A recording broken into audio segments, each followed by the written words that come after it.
My name is Randy Richardson. I'm a former resident and staff member of Open House Ministries. The world I lived in before was just strictly, it's the opposite of God, you know. It was just dark and dirty.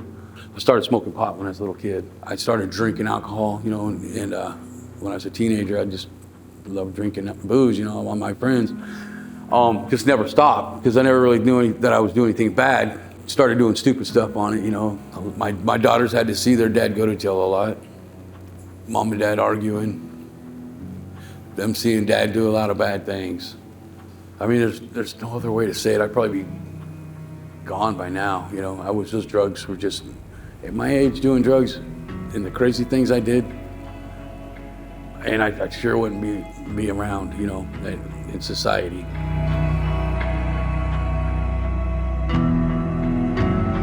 I'll tell you a little bit about how I got to Open House Ministries. It was actually my wife, Lori, who was seeking shelter for us. She'd spoke with a guy named Matthew Morris at Living Hope Church, and he told her about this place called Open House Ministries, and you should get hold of him.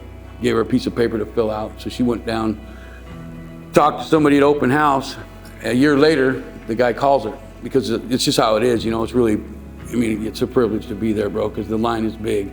Lori, you know, was talking to a man named Mark Roskam, and at the time I didn't know who the guy was, and it didn't really dawn on me that she was, you know, checking out, you know, shelter, you know. So I just, the day that Lori, we were staying at the trailer park with, living in like this little spot inside of one of the trailers, and Lori had left that day to go get some cigarettes or something, right? So I got grandson, and me and him took off after her, you know, and then we didn't find her, so on our way back, there's like 20 cops, man, just searching around like this, and I got Noah, my little 2-year-old, on my shoulders, and the cop walks by me, and he turns back, and he says, "Are you Randy?"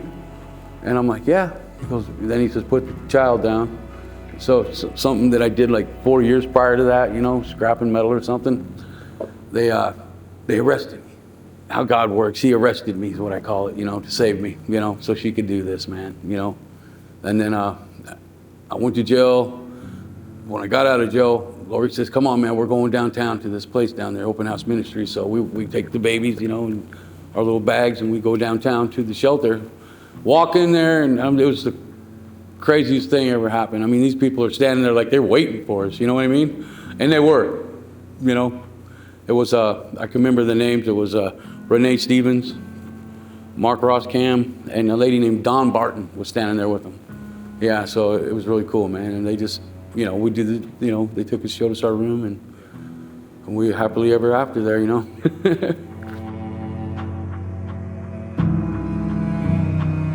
I once had a family, like a man and his wife, when I worked at Open House the old days. We had a volunteer at the front desk, and I was doing other things, and they came there. So I'm like, "All right, well, I'll take you on a tour." They just moved into town. They go to a church. They heard about this Open House Ministries. They would like to give their money somewhere. And he says, "Well, why would I want to give my money to Open House? Can you tell me?"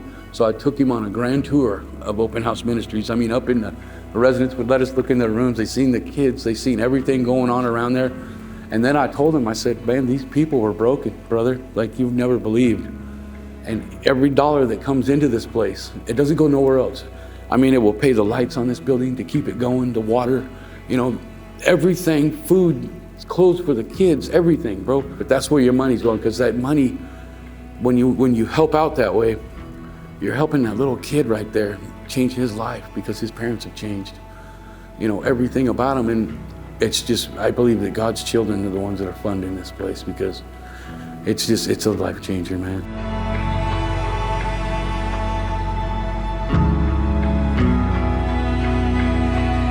After I moved from Open House to just to do something different in my life, I go to church, and I'm in a motorcycle ministries. But I think I learned how to be a good minister is from Open House. I remember the first time someone called me a minister. I'm like, "Who, me?" You know. But I'm grateful for that. Now that we are all sober, and my grandchildren have seen Grandma and Grandpa sober all these years, and I just know, and all my hopes are that they will never have to, you know, go through what I went through in my life. And that is one of the things that I work on the most with them, is to teach them right from wrong and what is good and what is not good for them. And I do believe that the good Lord is working with them. And I'm grateful for everything that they do and everyone that helped us along the way at Open House Ministries. They've taught me to be a better man, better parent, better husband, and a better grandfather. And I'm really grateful and proud of that. Thank you. There it is, man.